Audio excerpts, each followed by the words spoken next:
Yep, well, made a truss, disgustingly perfect fit, so pretty happy with that. So now it's on to the rest of the purlins. The only small issue I now have up there is that because they were triple punched cleats and they used the centre hole, and I've got double punched cleats up there, so I'm probably going to have to drill extra holes in the purlins to get those half a dozen on, but we'll get there. For anyone wondering why I have built such a large man basket years ago, there is a damn good reason for it. It was purely built for building sheds with, because it makes it a hell of a lot easier when you're on your own putting purlins up.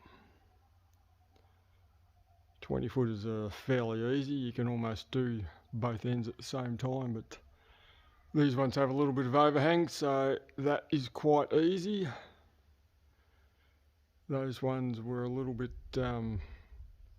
well, they worked out quite well too, because I had to plate join them onto those ones with a cleat, so I was able to slide the purlin over the cleat, and the cleat held it in place whilst I bolted up this end on the truss. So I'm doing the same thing here today, bolting this end up loosely after sliding that end on, since this one has about a 6-inch overhang, so there's no chance of them falling off until I can get up and do those bolts.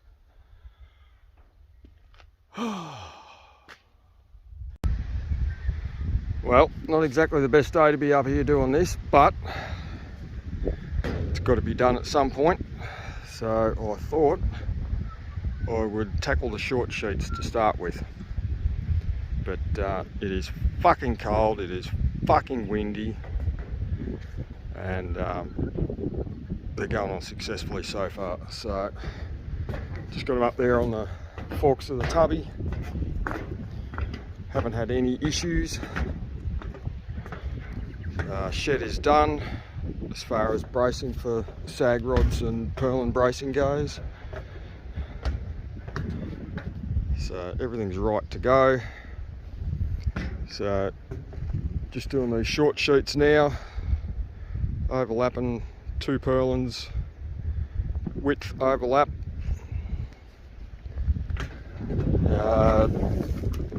Picked up these, absolutely ideal for bending up the end of the iron to stop it washing back under or blowing back under any rain.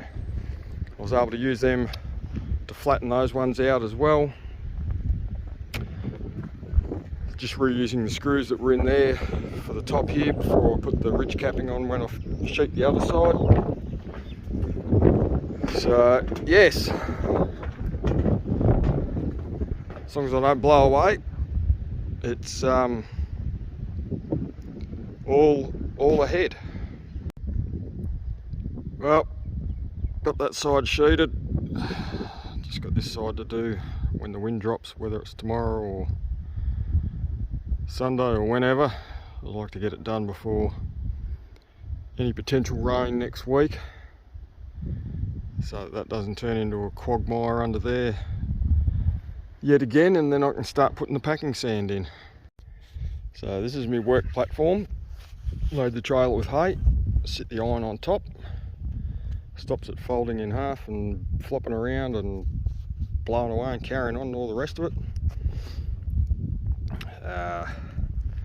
Had to readjust the jig, needed an extra 50 mil, so cut the bits of flat off, welded in another couple of bits of 2-inch, welded the flat back on. So that gives me spacing. It will vary little bits as you go along because the purlin will go in and out, because they're never perfectly dead 100% straight. But yeah, it's a bit of a challenge, 9.35 metre sheets on your own. So I'm sliding them up there past the drill, up onto the roof enough, and then I get up and butt them up against the jig and start screwing them down. Oh, thank Christ for that, and done. My God, I hate bloody ridge capping on trim deck, having to notch out every single friggin' one of them.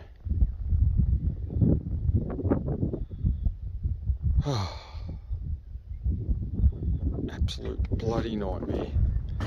Anyway, done.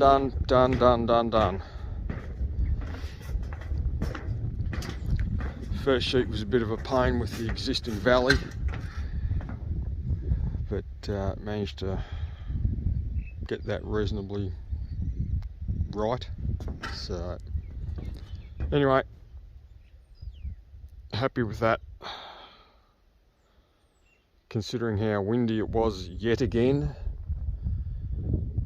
I somehow managed not to end up in Jerilderie, and got it all done. So yet another big day. Well, nearly got the wall done today. I would have had the bloody thing done, apart from the flashing on the top, which is what was doing. Except some brilliant woman at the steel company gave me 6 sheets instead of 6 meters worth of sheets. So I'm 2 sheets short. So when I work out what I need to fill that in and do the doors, I shall order another 2 sheets. I managed to cobble together bits and pieces to fill in that piece there, because it was short sheeted from when that wall ran that way. It didn't quite go the full distance, the sheets that I had left. So luckily, there was enough of those ones that I was able to use those 2, and that was a spare one from there that went there, and then it was part of a sheet from one of these cut off bits up there, and it worked anyway. And I think the colour's fairly close to Colorbond Jasper. Certainly not what it originally was, but since it's faded over time, the Jasper sort of blends in around there. You wouldn't hardly notice. So I know we're new sheets at some point prior anyway, so yes, if I had another 2 sheets I would have been finished. But anyway, purlin's done yesterday. Had to remove the bent purlin from up there this morning so that those sheets weren't flapping about in the breeze, and then put the next purlin in under it as well before I could start. So got both of them done this morning, and then worked on that wall and reattaching all those top pieces, and then had to work out how the hell that all worked, because I couldn't just sort of leave that gap and start, because you had to make sure that it was going to have sufficient overlap. So anyway, somehow, and they were new purlins too, even with the old sheets of iron, so you couldn't use the existing holes as a guide. Not for that part anyway. I was able to up the very top, up here. But because they had to be new purlins, because they needed to be longer than what the original ones were. And some of these ones over here were bent, so they had to be replaced. So anyway, all in all, I think that was a pretty fair effort for today to get that far, especially with a couple of showers of rain to make it just that extra bit lovely to be working on. An elevated platform in the moist conditions. So I shall finish the flashing tomorrow, and then it is onto the sand. Happy joy.